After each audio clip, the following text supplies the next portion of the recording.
Eto na ang ating pinakbet ni Andrew's Kitchen.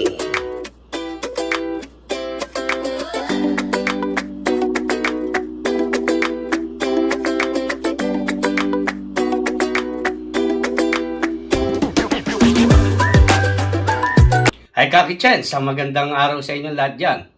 Ngayong araw na ito, meron tayong isang masarap na dish na talagang paborito ng mga Pilipino. Ang ating lulutuin ngayong araw na ito, pinakbet ni Andrew's Kitchen.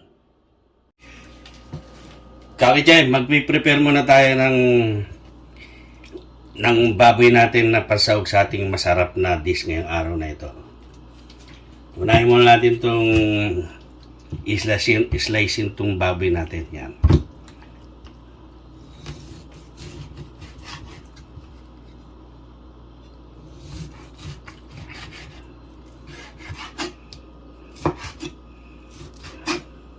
Ito na yung pork natin, oh. May mga taba-taba siya para balance, saka may mga laman. Ito lang yung tubig natin, pantay lang siya sa pork natin. Pakukuluan lang natin to ng mga kalating oras habang piniprepare natin yung mga gulay ng pakbet. Takpan muna natin, Ka-Kitchen. Balikan natin yan after half hour. Sinusundan lang natin yung guhit ng kalabasa.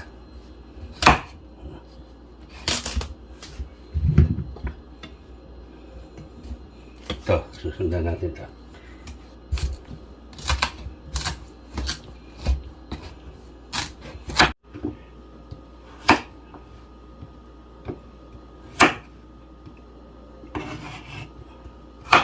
Yan, ganyan ang iwan natin, Ka-Kitchen. Sunod natin itong sitaw. Yan. Ayan natin dito. Yan. Sunod naman natin itong okra. Alisin lang natin itong dulan ito.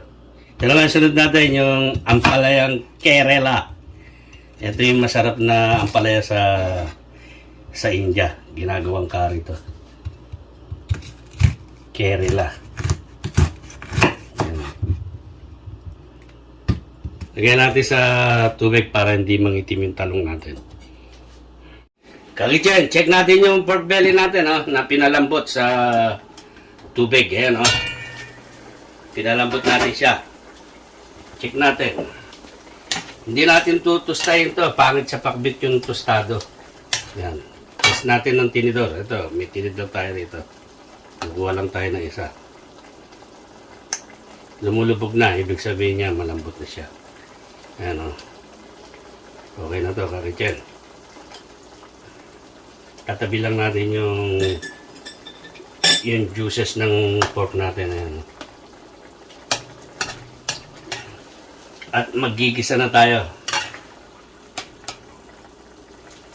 Ayan, o.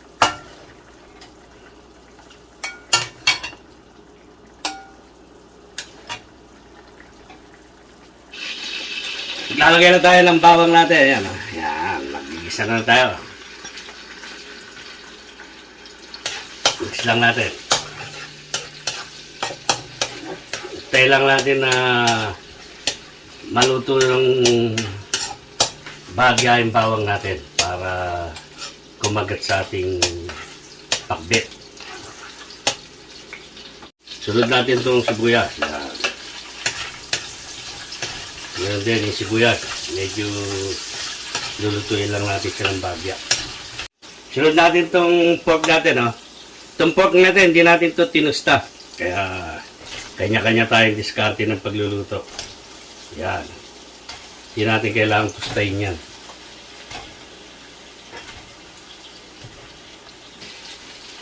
Eto na yung pork natin. Susunod na natin yung bagong.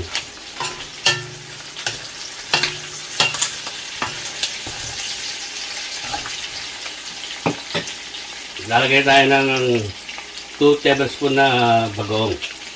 Ngayon, kung meron kayong bagong sa atin, yung depende sa inyo kung ayaw nyo ng gisado. Yan. Ito, gisado na to. Mix natin to. Bango na. Baboy pa lang, ulam na.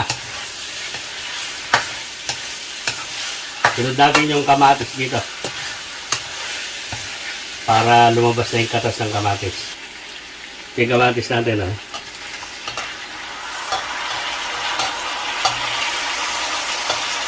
Yan yung juice. Meron tayo sili rito. Tatlo lang. Gawin na rin natin yun.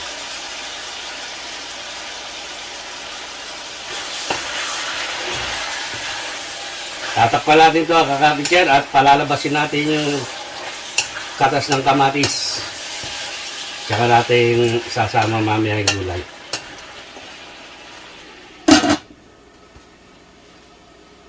Kapityan, check na natin yung pork natin. Ayan siya, oh. Kumatas na yung kamatis natin, ayan. Yan. Natural yung pinaka lasa ng pakbit natin, ayan. Kamatis ang ano. Lalagyan natin yung kalabasa natin. Ito yung kalabasa natin. Mix lang muna natin to.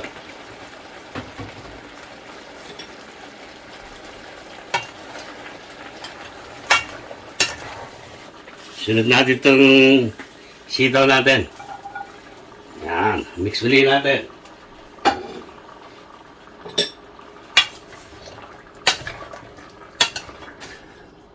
Okay dyan.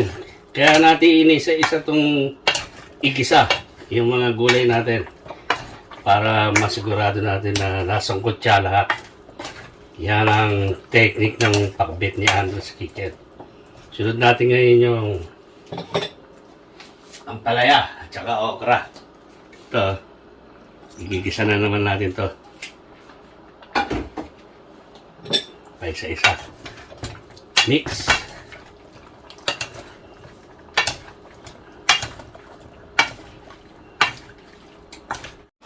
Sunod natin itong eggplant natin, itong talong natin, gagawin dyan. At i-mix ulit natin. Yan, para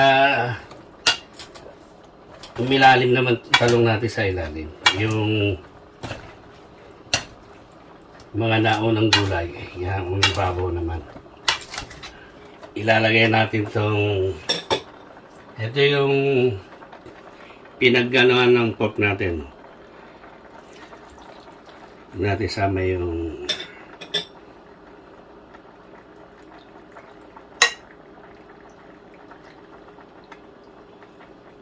yan. Kusa lang magtutubig to. Yung gulay natin magkukusa siyang magtubig. Yan. Takpan muna natin to.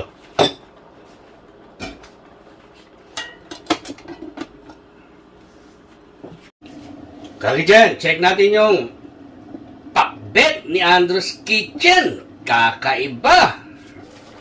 Ito na siya, oh. Kung saan siyang nag-juice, oh. Kakitchen, oh. Ayan, oh. Ayan.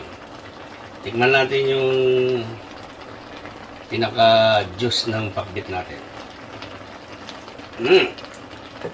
Ang sarap. Tama lang yung alat niya. Hindi siya maalat, hindi siya matabang. Lalagyan natin itong dahon ng sibuyas, yan, para magkaroon siya ng dagdag aroma. Ayan ang ano natin, oh, hagdi dyan, oh. Tatakpan natin to at magpi-plating na tayo.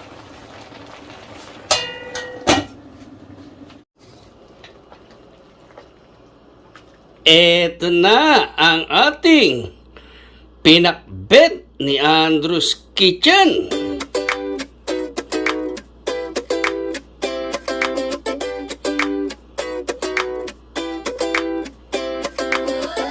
Kitchen, titignan na natin itong pakbit natin.